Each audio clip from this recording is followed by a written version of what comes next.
Dans cette vidéo, je vous raconte l'histoire fascinante de l'une des figures les plus vénérées de la tradition chrétienne orthodoxe russe, la Vierge de Kazan. Cette image de la Mère de Dieu a joué un rôle crucial dans l'histoire religieuse, culturelle et politique de la Russie et reste aujourd'hui profondément respectée.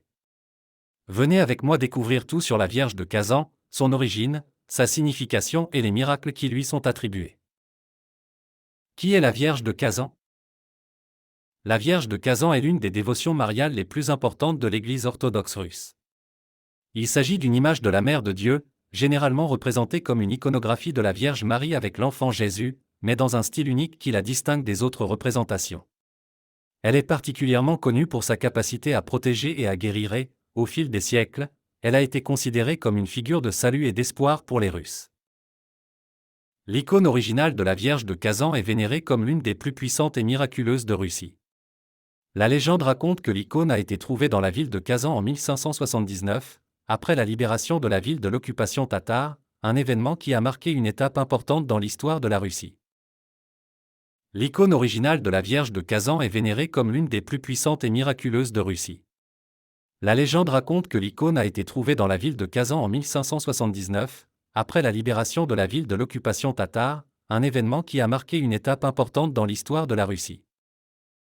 L'icône de la Vierge de Kazan est, selon la tradition, une copie d'une icône beaucoup plus ancienne peinte à Jérusalem. L'histoire raconte que l'icône a été retrouvée dans les ruines d'une église de Kazan, une ville du sud-ouest de la Russie, après sa libération des forces tatares. On raconte qu'une jeune fille a eu une vision dans laquelle on lui a indiqué l'endroit exact où elle devait chercher l'icône. Après sa découverte, la ville a été libérée de l'occupation et l'icône a commencé à être considérée comme un symbole de protection pour la nation russe. Ce miracle de l'apparition de l'icône a rapidement fait gagner à la Vierge de Kazan une grande dévotion en Russie et une église a été construite à Kazan pour abriter l'image. Cette église est devenue un important centre de pèlerinage et de prière. Au fil des siècles, la Vierge de Kazan a eu un impact significatif sur l'histoire russe. Son image était vénérée non seulement pour sa puissance spirituelle, mais aussi pour son influence politique. L'icône est devenue un symbole d'unité et de protection de la Russie contre ses ennemis. L'un des moments les plus emblématiques de son histoire s'est produit au XVIIe siècle, lors de la guerre avec la Pologne. En 1612, les Russes, menés par Minine et Pojarski, combattaient pour libérer Moscou de l'occupation polonaise. Au cours de cette guerre, l'icône de la Vierge de Kazan a été amenée au front comme symbole de résistance et on lui a attribué un rôle fondamental dans la victoire russe, ce qui a considérablement accru la dévotion à son égard. Cette victoire est inscrite dans la mémoire collective du peuple russe et consacre la Vierge de Kazan comme sa protectrice. Depuis son apparition, l'icône de la Vierge de Kazan est considérée comme un objet de pouvoir et de foi. D'innombrables miracles lui sont attribués, comme la guérison, la protection contre les envahisseurs et l'aide en cas de grande crise. Lors des invasions napoléoniennes du XIXe siècle, par exemple, la même icône était portée par les troupes russes comme amulette protectrice. Après la victoire sur Napoléon, beaucoup pensaient que l'intervention de la Vierge avait été cruciale.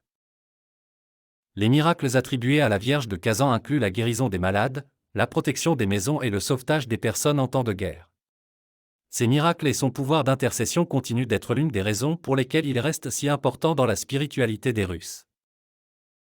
L'icône originale de la Vierge de Kazan connut un destin mouvementé. Au XXe siècle, pendant la période soviétique, les communistes ont tenté d'éradiquer la religion et les symboles religieux. En 1917, après la Révolution russe, l'icône fut confisquée et disparue pendant de nombreuses années, devenant un objet perdu de la dévotion populaire. Cependant, en 2004, l'icône originale a été restituée à l'Église orthodoxe russe et restituée à la ville de Kazan, où elle a été honorée lors d'une cérémonie historique qui a marqué le retour de l'un des symboles les plus puissants de la foi russe. Aujourd'hui, la Vierge de Kazan reste un symbole vivant de la foi orthodoxe russe. L'icône originale se trouve dans la cathédrale de la Vierge de Kazan à Kazan, mais son image est reproduite dans des milliers d'églises, de maisons et de monastères dans toute la Russie.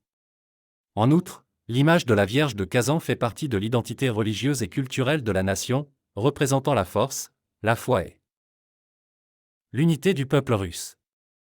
L'histoire de la Vierge de Kazan nous rappelle le pouvoir de la foi collective, la protection divine et le miracle qui peut survenir même dans les moments les plus sombres.